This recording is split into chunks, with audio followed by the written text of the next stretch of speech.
नमस्कार, स्वागत है आपका GNE न्यूज में। मैं हूं आपके साथ शालिनी। आइए बढ़ते हैं आज की बड़ी खबर की ओर। ट्रंप के गाजा पीस बोर्ड में भारत के साथ साथ पाकिस्तान भी शामिल, क्या हैं इसके मायने।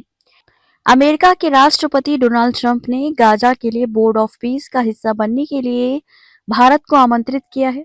ये खबर पाकिस्तान के ये कहने के कुछ ही घंटों बाद आई कि उसे भी निमंत्रण मिला है। यह बोर्ड अमेरिका की मध्यस्थता से इजराइल और हमास के बीच हुए सीज फायर समझौते के दूसरे चरण का हिस्सा है। उम्मीद की जा रही है कि ये संस्था युद्ध से तबाह इलाके में दोबारा निर्माण, शासन, निवेश और पूंजी जुटाने की देखरेख करेगी।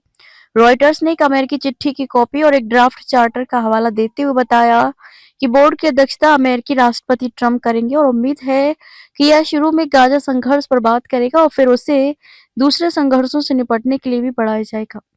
अगर भारत इस निमंत्रण को स्वीकार करता है तो वह दूसरे सदस्य देशों की तरह 3 साल के कार्यकाल के लिए बोर्ड का हिस्सा होगा। रिपोर्ट्स के मुताबिक अगर देश सदस्य बने रहना चाहते हैं तो उनमें से हर एक को $1 बिलियन देने होंगे, जिसमें उन्हें पक्की मेंबरशिप मिल जाएगी और ये पैसा बोर्ड की एक्टिविटीज को फंड करने में इस्तेमाल होगा। हालांकि शुरुआत में 3 साल की नियुक्ति के लिए किसी भी योगदान की जरूरत नहीं होती है। गाजा में अगले कदमों की देखरेख करेंगे ये देश ट्रंप के सीज फायर प्रस्ताव के दूसरे चरण के तहत गाजा में अगले कदमों की देखरेख करेंगे। एपी की रिपोर्ट के अनुसार इस चरण में गाजा में एक नई फिलिस्तीन समिति, एक अंतर्राष्ट्रीय सुरक्षा बल की तैनाती, हमास का निरस्त्रीकरण और गाजा का पुनर्निर्माण शामिल है।